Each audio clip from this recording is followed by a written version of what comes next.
Now, maybe you were such a person. Maybe you were a person that wasn't very religious at all.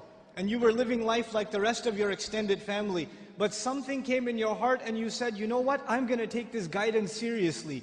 I don't know how it happened. Maybe Allah made it happen through some YouTube video. Or it happened through some khutbah you heard, or a friend, or however it happened. But you decided to make a change for the better in your life. And when you start changing the behavior in your life, the first people to see a change in you will be your own family. They will notice it. They will notice that you're not the same anymore. You don't talk the same, you don't act the same, you don't go to the same places, you don't even have the same friends anymore. And this necessarily happens. When you take a turn towards Islam, necessarily you start losing friends.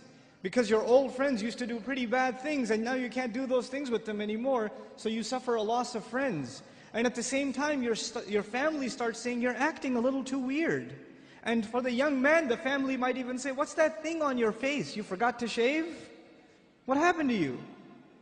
And the girl starts wearing hijab and the family might even be in shock. And this is a Muslim family, mind you. They'll say, take that thing off your head. You're going to go out to the wedding looking like that? I can't sit in the car with you like that. What do you think we are? Who do you, all of a sudden, you're the Islamic role model? Who died and made you Shaykh?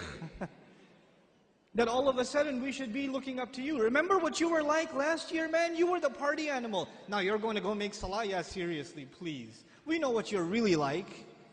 In other words, not only have you lost your friends, from your family you get the nastiest kinds of sarcasm and criticism.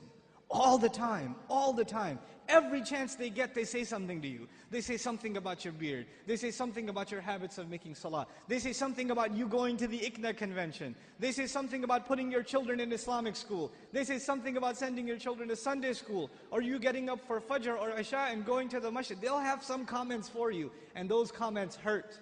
They burn pretty good.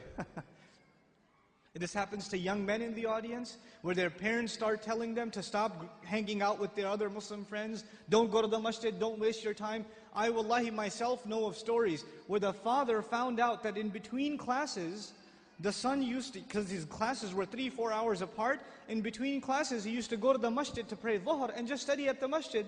Instead of studying at the library where there's plenty of things to look at, might as well go make salah and pray in the masjid, I'll be safer that way. Dad finds out. You're becoming an extremist, son. And what is the extremism in the eye of the father? That the boy is making salah in the masjid. That's extremism for him. Subhanallah. Muslims themselves, you think non-Muslims are averse to Islam? Have you seen what Muslim families are doing to their own? What parents are doing to their children? I know of cases myself where parents said, we will not pay your college tuition. We will not look for a wedding made for you until you take that hijab off. We will not do it. We do not accept you as our daughter until you take that thing off. We will not show our face in public with you. You can't go with us anywhere. This is the mother telling. And you know what they'll say? What's amazing about that? They'll make you feel bad about yourself. They'll tell you, what kind of daughter are you? You should be ashamed of yourself. You're embarrassing your parents. We're Muslim, but we're not Muslim. We're not those kind of Muslims. That's not how we do things in our family. That's what they'll say. Our family is different. We don't do things like that in our family. That's those masjid people. Don't be like those masjid people. That's what they'll say.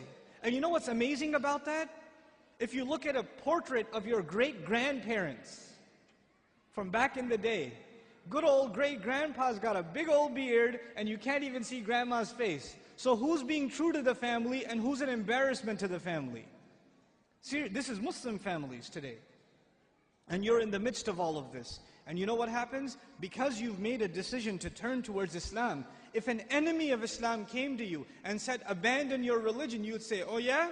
I'm going to be even more committed. You would become energized in your zeal for the religion when the enemy attacks Islam. We'd get even more fired up. Muslims get fired up in the craziest of ways. Somebody draws a cartoon about the Messenger ﷺ and Muslims go crazy and they'll burn some other guy's car up or break somebody else's because they're really angry. But we get fired up when something happens, something questions the dignity of our religion, even if it makes sense or doesn't make sense. But when your own family comes and says, look, I love you, I'm worried about you, I don't want you to become this way. This is the way of the people who fail out of college, who don't have a career, who have miserable lives. I don't want you to fall into this extreme. Somebody is putting you under their influence. You need to get away from them. They're the ones pulling you away. So how do you deal with that? The most inappropriate response to this pressure is anger. And you know what? That is the most common response too. Your parents start yelling at you for growing the beard, and you're a young, hot-blooded guy. What do? Oh yeah? It's the sunnah. You can't tell me what to do. You're following culture, and I'm trying to follow Islam. And you slam the door in their face. Way to go. Because that's what Allah wants you to do. Yell back at your parents. And they're talking about your beard. What was Ibrahim's father talking about, alayhi salam? Was he talking about something small or something big? Go make sajda to idols, boy.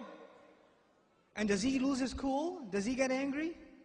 We have to learn how to be with our parents. Even when they call you away from deen, it doesn't matter if they're Muslim or not. وَإِن جَاهَدَاكَ عَلَىٰ أَن تُشْرِكَ بِمَا لَيْسَ لَكَ بِهِ عِلْمٍ فَلَا تُطِعْهُمَا وَصَاحِبْهُمَا فِي الدُّنْيَا مَعْرُوفًا. Allah Azza wa Jal tells us, if they struggle against you to make you follow what they themselves have no knowledge of, don't obey them while at the same time accompanying them in the most dignified fashion. Obeying them is separate, respecting them is separate.